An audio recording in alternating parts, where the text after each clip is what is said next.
Today I'm going to be unboxing the Messerschmitt ME-109 by 21st Century Toys.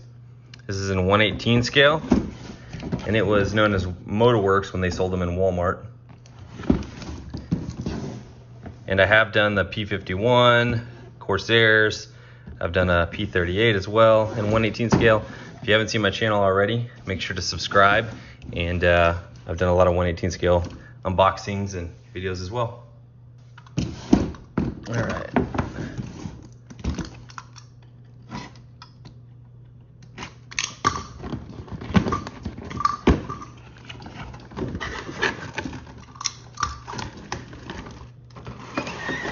So these did come in different packaging, and they had different versions of the ME-109.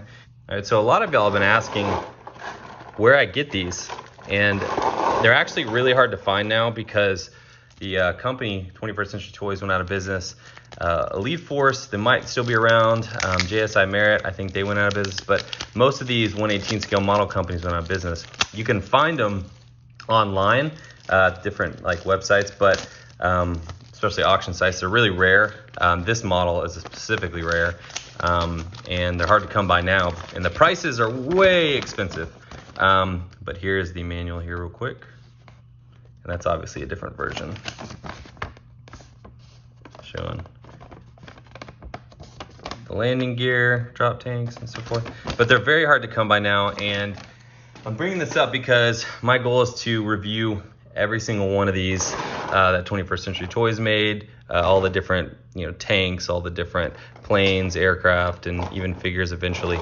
But with that, they are really expensive. So I'm going to be, and they're hard to find, so I think I'm going to be doing some giveaways, which everybody's been asking for, where they can get these. And I figured, well, since they're hard to come by, I do have some extras, and I'm going to be doing some giveaways. So check my channel and subscribe again if you haven't, because I think next video I'll be releasing how I'm going to be giving them away. I'm going to be doing a little research on that and how I can give it away. Here's the pilot real quick. Let me show you this, getting sidetracked, but there are the hands. The hands do move. The elbows move. They twist though. Then that one is brittle. You have to be careful with these. See, I'm doing this for you guys so y'all can tell. These things are old. They don't make them anymore. They've been out of production for a while, and the plastic just literally gets brittle. That arm just literally popped off. So I'm gonna super glue it back on, so you have to be very careful. I probably should have soaked him in warm water. I'm not gonna twist his knees or anything. This is one of the older ones, but oh well, I'll just fix that later. And so yeah, so be checking out for the video, I think next week, of, here's the drop tank, of how I'm going to be doing the giveaways. And I think y'all like that. I know everybody's been asking how they can get them, and I figured that might be a cool way for me to give back to my subscribers, is to do a giveaway. Man, they put a lot of wire ties on these things, and they're pretty hard to get off sometimes. There we go. Here's the fuselage. And this is a really cool winter paint scheme. I think there's a JG54 was the wing number the Germans had, and this is the heart. And I can't remember what the name is, so let me get right back to you. Yeah, so this is the JG54 wing, which is what these insignia are for. And this is the heart of Thuringia. I think that's how you pronounce it. It's in German, but it stood for like the Free State of Germany or something very interesting. But that's what that's for. And then we have one piece of plastic on ailerons, and the rudder does not move. Ailerons do not move on this. They already come installed. The rear tail wheel does spin freely, and so does the propeller. Actually spins pretty good. This is actually a pretty easy plane to assemble. Some of them have a lot of screws and parts you have to put together, but I've already done one of these in a different paint version, which I'll probably show later, and it just pops on and just screws. So, but here it is. Just the wings. And then right here, we have accessories, and all it is are the screws for the wings, the fuselage, and then a stand for the pilot. There's a stand. Same as the other ones.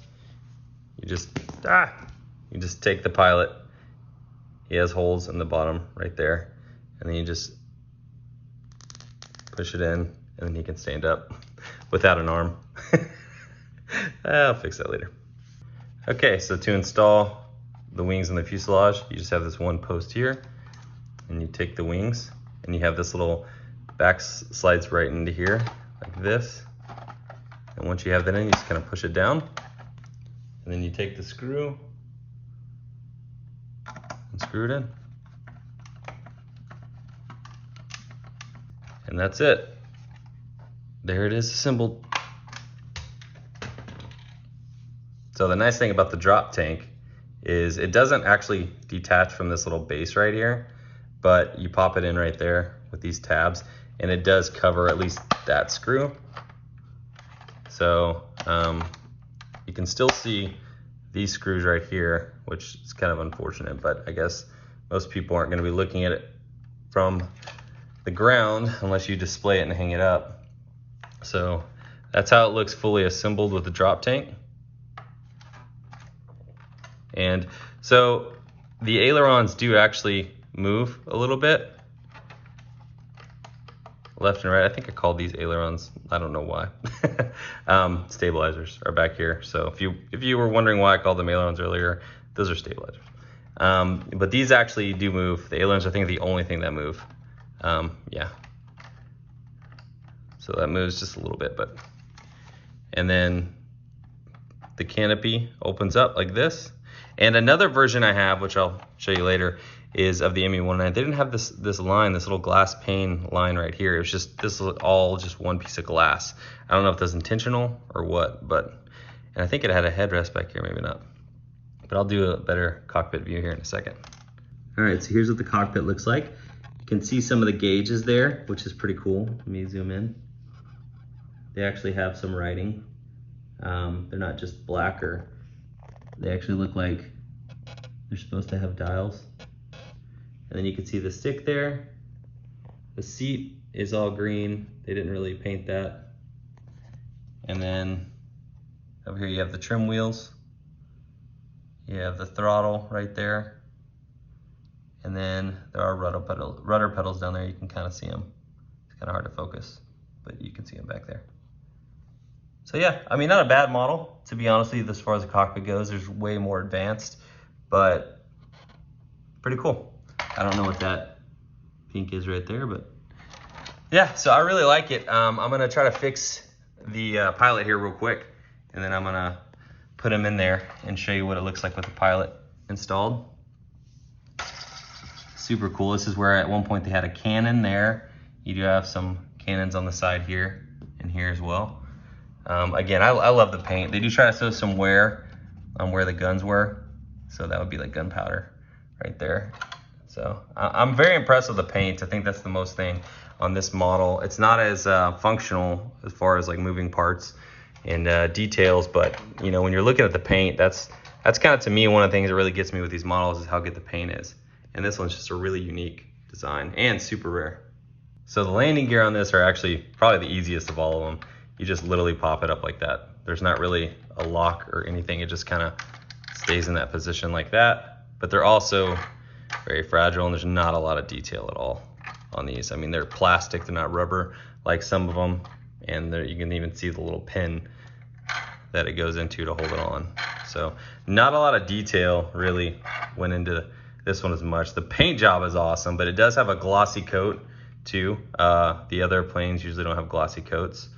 There's the 21st Century Toys logo right there on the bottom. They do have some weathering here and there, which is nice. And you can see the line where they assembled it. But I mean, the paint, I really like the paint on this one. I know it's different. And you know, some people might think it's ugly because at first I kind of did, to be honest with you, but then it's grown on me. Just, it's so unique. And then you can kind of see, it's almost like they originally had it like a forest camo, and then they painted over it for winter. But there's a closer look at the insignia there, the JG54 wing. And I don't know what each individual thing means. If you know, shoot me a message in the comments, because I'd love to learn. And that's supposed to be, you know what that's supposed to be. But for some reason, they didn't include it. I don't know if I'm allowed to talk about it on YouTube. That's why I'm not saying it, because I don't want to get censored. But at the same time, you know, some of these models came with that, the decal, and some of them didn't. For some reason, the earlier models did, but then they stopped. But just, that's, you know what that's supposed to be. But anyways, it's definitely the German Luftwaffe right here. And it's a really cool model. Okay, and then to put the landing gear down, all you do is you just kind of push it. I mean, this is, like I said, one of the easiest ones. And then you kind of push it down like that. Okay, so just a little update. If you have this model and you haven't opened it and you want to open it, be careful, because it snapped right at the waist too. I mean, I barely even moved him. And there's the attach point. I mean, I actually remember now, this happened with my other exact same ME-109 21st Century Toys, but a different paint scheme. And I had to replace the pilot. I had to buy another one online. And for some reason, the one that came with this plane was just cheap. And this happened, apparently, a manufacturer defect with this specific pilot. Okay, so I got the pilot in there, and I'm pretty happy with where he's sitting, but I am probably gonna order another one online if I can find one, because I could not get him in there right. I mean, I really like the detail. It's kind of sad too, because I like how they designed him compared to a lot of the other ones, but I could barely fit him in there, and you can't really see, but he didn't glue together well, and so that's why I ended up buying the other one. But I am very happy with the way he looks and with the way the plane looks, and I do recommend this one for sure in your collection, especially if you like the winter camo and you like ME-109s and BF-109s and the German planes. So thanks for watching, and like I said, if you haven't already, subscribe. Be watching for that next video. I think I'm going to explain what I'm going to do with the giveaway.